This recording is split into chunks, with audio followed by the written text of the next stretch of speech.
kibaya cya Ela hagaragaye Imana.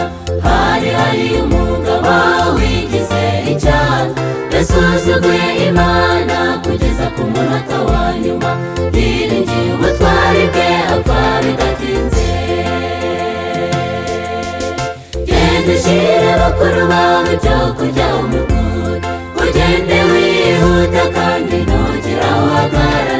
Asanga urugamba rugiye kurema we, imyaka n'igihagararo bye byari bikabije. Imyambaro y'ibyuma ikingiriza igituza, akira n'imfumba utware n'ibikoresho. Yajyanze ku mugaragaro atwara ibuye n'umugozi, amanuka ajya mu kibaya guhangana n'igihanda.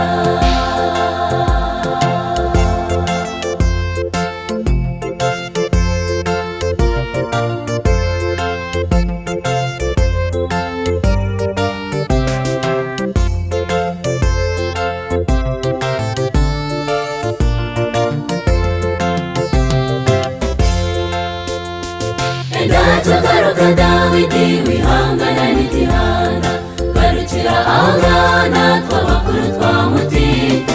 Imimuri isa nk'iya ntabwo twayibwira data, garukuze tugende Goliyati aratumara. Iyo nabaga ndagiye intare zikaza, zajyaga mu mukumbi nkazirwanya nkazica. Mwizere Umuremyi Imana ya Isirayeli, iramutugabiza maze dutahane intsinzi.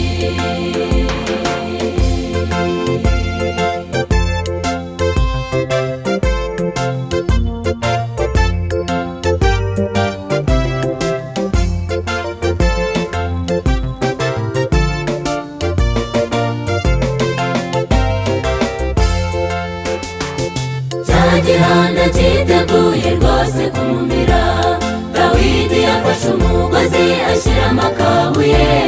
Irya mbaraga yabaye Yesu ari ku musaraba, ikongera igahirika igitare akazuka. Iyo ariyo yari mu ibuye Dawidi yateye, atsinda igihanda Isirayeli iranesha. Atsinda igihanda Isirayeli iranesha. Atsinda igihanda Isirayeli iranesha. Atsinda igihanda Isirayeli iranesha.